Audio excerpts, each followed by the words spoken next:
Magandang gabi po sa inyong lahat. Ako po si Tita Ina at your service muling nagbabalik. Another day, another vlog. Andito ako ngayon sa may Tower Mall sa Duhel. Yan. Isa ito sa magandang mall at talagang pinupuntahan dito sa may Duhakata. Yan. Nasa pinakataas po ako. Ayan, open area po ito. Makikita nyo. Yan, sa mga gilid, may mga kainan. May mga fine dining. Yan. Pwede kang tumambay, mag-relax. Dati may mga shisha dyan po. Pero ngayon wala. Pero siyempre, pinagbawal din. Yan, meron din ditong dancing fountain. Doon sa may area na yun sa dulo, doon naman yung lugar kung saan yung palaruan ng mga bata. Pero sa ngayon, since may pandemic at saka medyo nagtipid muli dito sa Qatar, ayan, sarado po ulit na yun. Hindi ko lang sure kung binuksan na po noon. Pero sa ngayon po, ayan, sarado. So, dito na lang po muna ang papakita ko. Saka, ililibot ko rin po kayo para makita nyo rin naman kung gaano ito kalaki. Talagang, kahit buong magkako siguro, hindi ko to kayang libutin. Sa laki talaga na. Ayan po. Kung gusto mong magmuni-muni, mag-relax, saka makinig din ng mga music, ayan, pwede kang umupo dito. Yan, may mga upuan habang nanonood ng dancing fountain. Yan, makulay. So ayan po. At sa mga hindi pa po nakakapag-subscribe sa aking YouTube channel, sana po wag niyo po sanang kakalimutan i-like, i-subscribe, at i-click na rin po ang notification bell para lagi po kayong updated sa aking mga videos. Ayan po, tara, lilibot po kayo. Stay tuned lang po kayo dyan. Let's get started. Ayan, kukulay ko ng dancing water fountain. Ganda. Tiyak pagka ganito sanang gabi, maraming mga family ang namamasyal dito. Maraming mga bata ang natutuwang panoorin at saka lalo na yung mga ganyan na sumasabay sa music. Ayan, napaka colorful. Tsaka magandang umupo dito, mag-relax kasi yung weather ngayon ay malamig. Nasa pinakataas ito ng Tower Mall. Masyado pong malawak yung Tower Mall. Halos hindi, siguro pagka nilibot mo ito, papagod ka talaga kasi talagang napaka lawak niya. Tsaka dito sa bandang left side nito, sa pinakataas din, nandito yung palaruan para sa mga bata. Ayan, kumbaga pagdating sa entertainment talagang the best itong puntahan. Lalong-lalo na sa mga family. Ayan. Gandang panoorin. Sa atin sa Pilipinas, meron din ganito sa Manila. Ako, dahil taga Bulacan ako, nagpapitang kami sa Valenzuela. Last na bakasyon ko, nung nagpunta kami sa may Valenzuela People's Park, meron ding dancing water fountain doon. Makulay, tsaka marami ding mga nakaka-relax din doon kasi maraming mga puno ng halaman. Yun. Pagka nandito naman sa may Tower Mall, best spot po dito yung lalo pagka nandun ka sa ah, nag-fine dine-in ka dyan sa restaurant, dyan sa pinakataas, magkakitang-kita mo talaga yung ganda.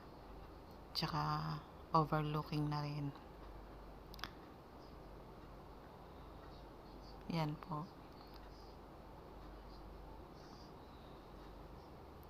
Nakakatuwa minsan pagka nakakapanood ka ng mga ganitong ganda ng mga view parang masarap bumalik sa pagka bata.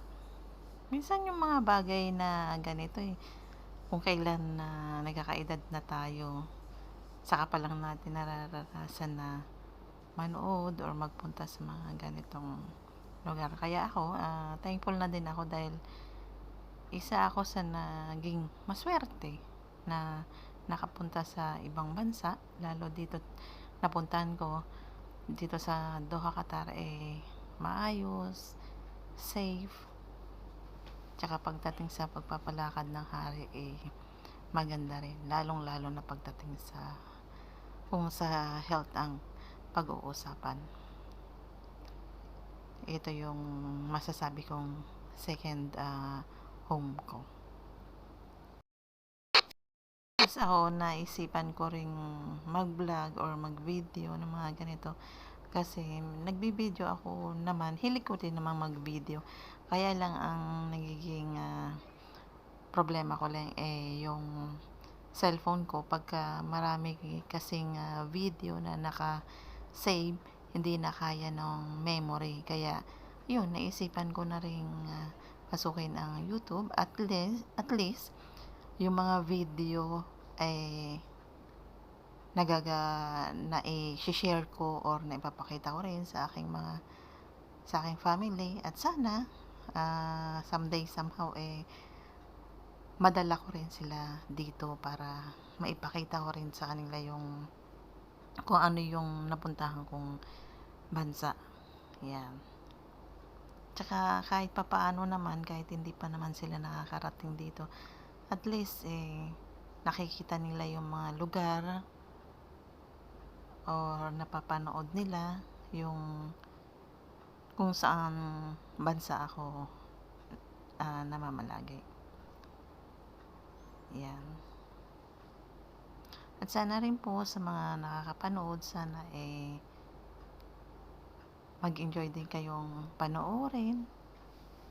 Ayan, maraming salamat sa lahat ng mga nag-subscribe, mga walang sawang nanonood sa aking mga video. Ayan, shout out din po sa lahat ng mga OFW na katulad ko. Ayan, tiyaga lang at tiis para sa ating ayun, tapos pagka nakakita tayo ng mga family na nanonood sa mga ganito, minsan naisip natin na kaya yung mga bata, ganyan, naisip natin sana nandito rin yung family ko, yung mga anak ko, ganyan, para nakikita din nila yung ganda ng view na nakikita ko, yun. Pero ako pagka may nakikita kasi kong family na magkakasama, tapos sama-sama din silang namamasyal, para sa akin na natutuwa din ako kasi yung bonding nila sa isa't isa. So yun, sa lahat naman ng mga OFW, kaya naman tayo nagtitiis na nandito sa ibang bansa para magtrabaho, para rin naman sa ating mga mahal sa buhay, para sa ating mga anak. Yan. Kaya ginagawa natin ang lahat, syempre, para mapagtapos natin sila ng pag-aaral. Kasi yun lang talaga yung maipamamana natin sa kanila. Kaya tiis lang, at saka syempre andun yung lungkot dahil malayo tayo sa ating pamilya, pero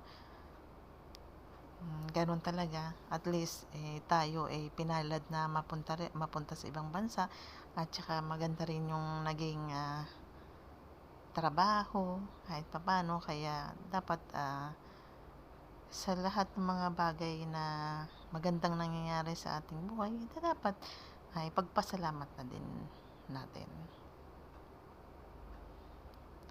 Yun, tapos pag bakasyon natin or pag uwi natin sa ating bansa, doon na lang tayo bumawi. So, ayun, sa kwento ko, natapos na yung dancing fountain. Ayan. Tapos, ayan po yung mga sasakyan, ay parang mga car na pwedeng, mga animal car na pwedeng sakyan ng mga bata. Ayan, parang sa atin parang hinuhulugan lang yun na token.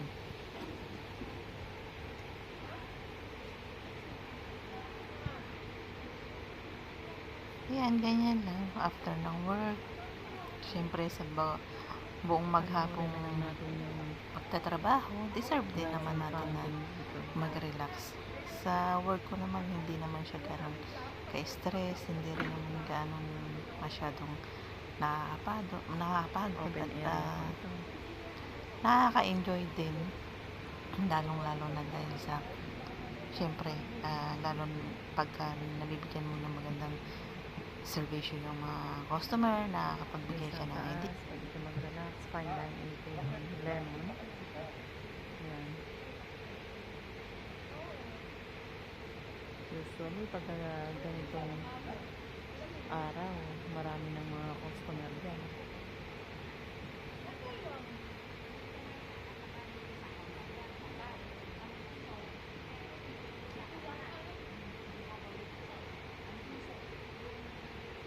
Napakatahimik.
Gusto ko sanang kumain dun sa Hardee's, kaya lang wala ka rin naman makainan. Tinanggal din nila lahat ng mga tables.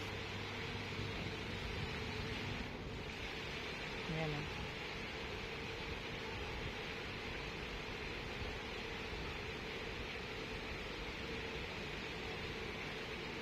Ganda ng message ng wall doon, no?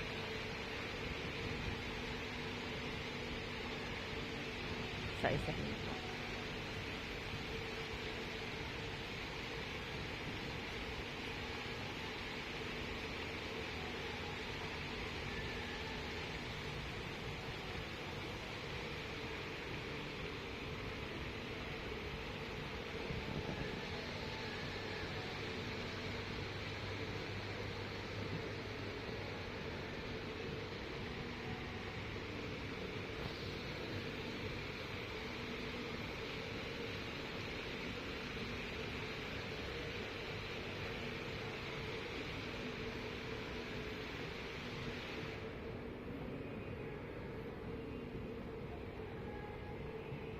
Ito yung mga wall painting.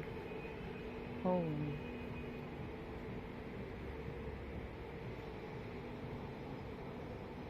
Mag-anak.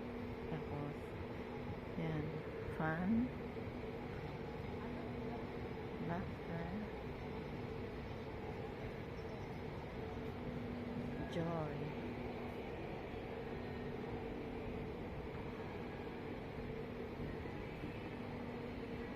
Excitement.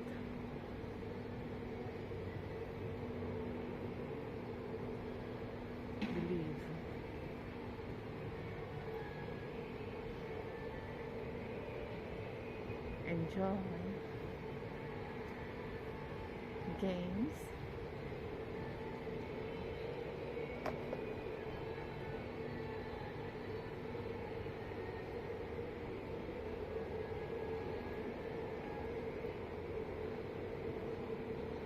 Beautiful. Ayan.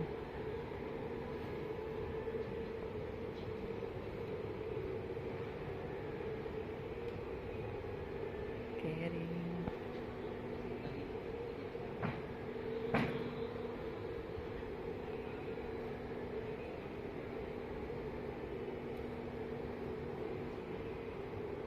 Maganda ng mga messages.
Sabay yung fountain sa beat ng music.